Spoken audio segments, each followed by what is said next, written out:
नमस्कार दोस्तों, welcome to current affairs. नव आज के समय पूरा ग्लोबल मीडिया, चाहे अमेरिकन मीडिया हो, चाइनीज मीडिया हो, सब लोग ये बात कर रहे हैं कि जो बाइडेन ने एक नया प्लान बनाया है। इस प्लान के अंडर ये चाहते हैं कि ये टॉप रशियन साइंटिस्ट है जो रशिया की डिफेंस इंडस्ट्री, इवन की जो न्यूक्लियर इंडस्ट्री है, इसको सपोर्ट करते हैं, इसको आगे ग्रो करने में हेल्प कर रहे हैं। इन साइंटिस्ट को ये चुपचाप चोरी कर लेंगे और ये यूएस ले आएंगे और ये बन जाएंगे अमेरिका के एसेट। यहाँ पर आप देख पाओगे बाइडेन सीक्स टू रोब Putin of his top scientist with visa Louvre. ना सिर्फ वीजा लूअर, पैसे के दाम पर भी बाइडेन चाहते हैं कि एक बार को मिलियंस ऑफ डॉलर्स की सैलरी पे करके रशियन साइंटिस्ट को यूएस में ले आए, जिससे इन द फ्यूचर रशिया जो state of the art weapons आज के समय बना पा रहा है, for example hypersonic missile S-400, S-500, इस टाइप के वेपन रशिया आज से 10-20 साल बाद ना बना पाए। नाउ बाइडेन ये सब कैसे करेंगे? क्या यूएस इन द पास्ट ऐसा कर चुका है बड़ी स्केल पर? मैं ये नहीं कह रही कि एक साइंटिस्ट को उठा लिया। यहाँ पे हम बात कर रहे हैं एक बार को 200-300 साइंटिस्ट इकट्ठा तोड़ने की, एक पूरी इंडस्ट्री को एक कंट्री से उखाड़ देने की। तो क्या यूएसए इन द पास्ट ऐसा कर चुका है? इसके ऑपरेशन का नाम क्या होता है? डिस्कस करेंगे ये सब कुछ इस वीडियो में, सो इस वीडियो को एंड तक जरूर देखिएगा। और आपने अभी तक हमारे चैनल को सब्सक्राइब नहीं किया है तो जरूर से सब्सक्राइब कर लीजिएगा, ताकि हमारे वीडियो की लेटेस्ट नोटिफिकेशन आप सभी को सबसे पहले मिल सके। नाउ 33 बिलियन यूएस डॉलर्स अपने आप में एक ह्यूमंगस अमाउंट होता है। आप सोचकर देखिए, इंडियन रुपीज में ये 2.5 लाख करोड़ के आसपास का अमाउंट बनता है। और जो बाइडेन ने चुपचाप अपने पार्लियामेंट को रिसेंटली ये कह दिया कि इतना पैसा मुझे लगेगा यूक्रेन के इश्यू को संभालने में। रशिया को भी सबक सिखाना है, यूक्रेन को भी फंड करना है, इधर उधर के थोड़े से और खर्चे भी है, तो मेरे को 33 बिलियन डॉलर्स आप दे दीजिए। और अब आज के समय यूएस के पार्लियामेंट में जो सेनेटर्स है, जो इनके कांग्रेसमैन है, इसी बात पर डिपेंड कर रहे हैं कि 33 बिलियन डॉलर जो बाइडेन को दे या फिर ना दे। इवेंचुअली ऑफ कोर्स जो बाइडेन को ये पैसा मिल ही जाएगा। नाउ इस अमाउंट में से 8.5 बिलियन डॉलर्स तो सीधा यूएसए दे देगा यूक्रेन की सरकार को, ताकि ये लोग अपनी सैलरीज पे कर पाए, अपने सोल्जर्स को प्रॉपर मेडिकल ट्रीटमेंट दे पाए। बेसिकली जो भी सरकार थोड़ी बहुत बची है यूक्रेन में, ये चलती रहे, इसकी फंडिंग यूएस करता रहेगा। फिर जो 20 बिलियन डॉलर्स है, ये यूएसए स्पेंड करेगा यूक्रेन के डिफेंस को और ज्यादा स्ट्रॉन्ग करने के लिए। और बताया जा रहा है कि व्हाइट हाउस ने प्लानिंग ये करी है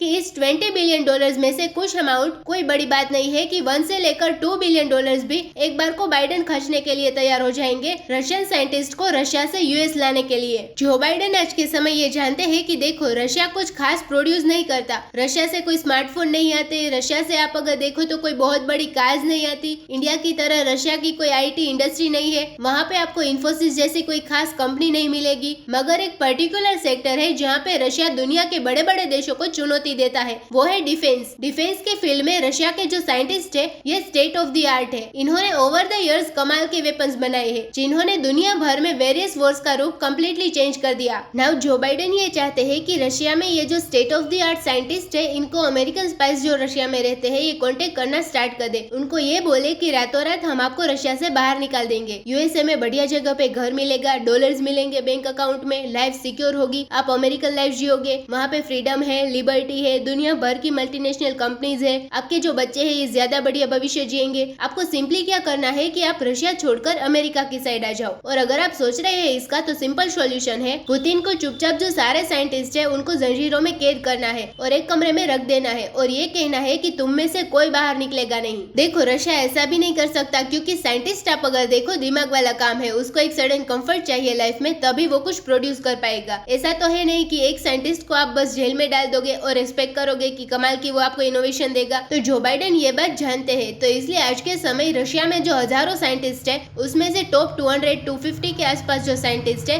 in the field of semiconductor, cyber security, advance manufacturing, nuclear engineering, ये सारे साइंटिस्ट जो बाइडेन चाहते हैं कि चुपचाप यूएसए में आ जाए। अब मुझे पता है यहाँ पे आप एक सवाल पूछेंगे, मगर डिफेंस की फील्ड में रशियन साइंटिस्ट इतने ज्यादा बढ़िया होते भी क्यों है? I mean why are they so good, even तो बाकी सेक्टर्स में रशिया कुछ खास कर नहीं पा रहा। देखिए, इसका सिंपल आंसर है, यूएसएसआर के जमाने से क्या था कि रशिया में पहली बात तो एजुकेशन फ्री थी, स्कूल यहाँ पर फ्री था। इवन आज के समय भी आप अगर देखो, चाहे रशियन इकोनॉमी जितनी भी खराब हो, इनके यहाँ यूनिवर्सिटी में एजुकेशन फ्री होती है। सर्टेन सेक्शन के लिए कोटा भी होता है, हालांकि सीट्स इनके यहाँ यूनिवर्सिटी में इतनी होती है कि कोटा से किसी को ज्यादा नुकसान होता नहीं है, सब लोग आराम से पढ़ाई कर पाते हैं। आगे ऑफकोर्स आपको अगर मान लो पीएचडी करनी है और ज्यादा हाई लेवल की स्टडीज करनी है, वहाँ पर ऑफकोर्स स्टूडेंट्स को कुछ ना कुछ पैसा पे करना होता है। तो सिंस एजुकेशन इनकी बहुत ही बड़ी पॉपुलेशन को मिलती है, उसके अलावा जो रशिया की सरकारी डिफेंस कंपनीज है उनको डायरेक्टली रशियन गवर्नमेंट फंड करती है, इंश्योर करती है कि रशिया की जो डिफेंस कंपनीज है हमेशा इनके पास state of the art equipment हो, इनकी जो बिल्डिंग हो ये अल्ट्रा मॉडर्न हो, कहीं से ना लगे कि कोई सरकारी कंपनी है, सरकार इसको फंड कर रही है। तो सिंस रशिया में एक तो एजुकेशन फ्री है, ये लोग इंजीनियरिंग, साइंस, मैथमेटिक्स इन सब्जेक्ट्स पर बहुत ज्यादा एम्फोसिस देते हैं। फिर इनके यहाँ अगर नौकरी चाहिए तो कई इनके यहाँ नौजवान लोग हैं, ये न्यूक्लियर एनर्जी के सेक्टर में या फिर डिफेंस के सेक्टर में काम करते हैं। सरकारी नौकरियां होती है और बहुत ही अच्छे सैलरी पैकेजेस भी मिलते हैं इनको। 3-4 लाख पर मंथ सैलरी में आराम से काम करते हैं। नाउ जो बाइडेन देखते हैं कि 3-4 लाख रुपए, मैं तो इससे 10-20 गुना ज्यादा देने को तैयार हूँ, आप एक बार यूएसए की तरफ आओ तो सही। और यूएस ये सब करने में अकेला नहीं है, जो बाकी G7 ग्रुप की कंट्रीज है ये भी वैसे इनका साथ देगी। ऑलरेडी हम देख रहे हैं कि जो CERN है, European Organization for Nuclear Research, जहाँ पर बहुत सारे रशियन साइंटिस्ट काम कर रहे थे, तो यहाँ पर जो भी रशियन साइंटिस्ट है उनको पोच करने की कोशिश कर रहा है US, Canada, France, Italy, even UK भी यहाँ पर कोशिश कर रहा है कि रियल रशियन साइंटिस्ट वापस रशिया में ना जा पाए, चुपचाप इन्हीं कंट्रीज में समा जाए बहुत ज्यादा अच्छे पैकेजेस में। और इनके लिए अलग से रूल्स बनाए जा रहे हैं, वीजा रिस्ट्रिक्शंस इनको माफ होगी, जो भी इनके पुराने कुछ पाप है, पुतिन के साथ इनकी कोई दोस्ती थी, इनकी कोई फोटोज है पुतिन के साथ, सब माफ कर दिया जाएगा अगर ये साइंटिस्ट रशिया को छोड़कर इन कंट्रीज के साथ चले जाते हैं। और मैं आपको ये बता दूं कि यूएसए ये सब बहुत ही बड़े स्केल पर कर चुका है। 1945 में जब नाजी जर्मनी की हार हुई, हिटलर ने सुसाइड कर ली, जर्मनी की अब हेवी बॉम्बिंग होने वाली थी, उससे कुछ ही महीनों पहले यूएसए ने चुपचाप एक ऑपरेशन स्टार्ट किया। इसका नाम था ऑपरेशन पेपर क्लिप। इसके अंडर यूएसए ने क्या किया कि जो भी नाजी साइंटिस्ट थे, अब देखो हिटलर की सरकार में बहुत सारे नाजी साइंटिस्ट भी थे, वो हिटलर की विचारधारा पे काम करते थे, हिटलर को सैल्यूट करते थे, दे वर लिटरली नाजीज। उनके पास स्किल थी, उनके पास रॉकेट्स के बारे में, वेरियस और साइंटिफिक फील्ड के बारे में काफी नॉलेज थी। यूएसए ने कहा कि इनको कुछ ना हो जाए। यूएसए ने चुपचाप ऑपरेशन पेपर क्लिप के अंडर बताया जाता है 1600 जो नाजी साइंटिस्ट थे इनको चुपचाप यूएसए में शिफ्ट कर लिया।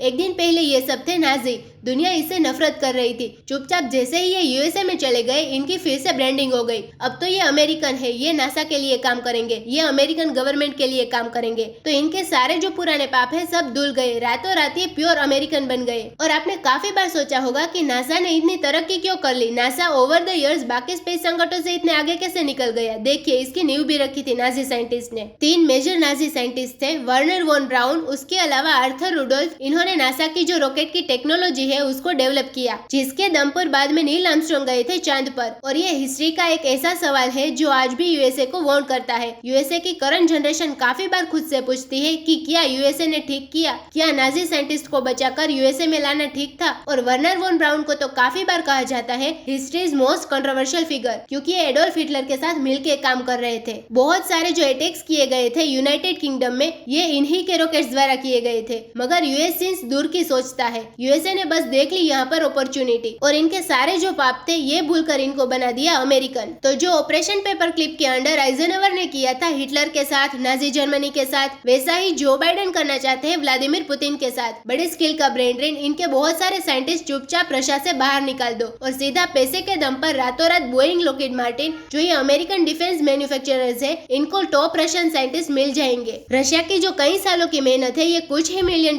में आ जाएगी अमेरिका के पास। और मैं आपको ये बता दूं, एक ग्रेट साइंटिस्ट क्रिएट करने में कई साल लग जाते हैं। एक कंट्री करेक्टिवली मेहनत करती है, एक सिविलाइजेशन ओवर द इयर्स अपनी नॉलेज पास डाउन करती है, एक वातावरण बनाया जाता है, तब जाकर एक ग्रेट मैन खड़ा होता है। नहीं तो अब्दुल कलाम जैसे महान साइंटिस्ट कितने रेयरली क्रिएट होते हैं आप सबको पता है। तो अब देखना यहाँ पर यह होगा कि व्लादिमीर पुतिन क्या करते हैं। या तो ये अपने साइंटिस्ट पर शक्ति बढ़ाएंगे तो इनकी जो प्रोडक्टिविटी है ये काफी हद तक कम होगी, या फिर ये भी हो सकता है कि रातों रात रशिया अपने साइंटिस्ट की जो सैलरीज है ये मिलियंस ऑफ डॉलर्स में बढ़ा दे, सिर्फ ये बात इंश्योर करने के लिए कि ये लोग यूएस में भाग ना जाए। देखना होगा, it will be very interesting to see कि क्या operation paper clip US successfully Russia पे दौरा पाएगा या फिर नहीं। तो इसी नोट के साथ वीडियो करते हैं खत्म। उम्मीद है यहाँ पे आपको काफी कुछ जानने को मिला होगा। Thank you for listening.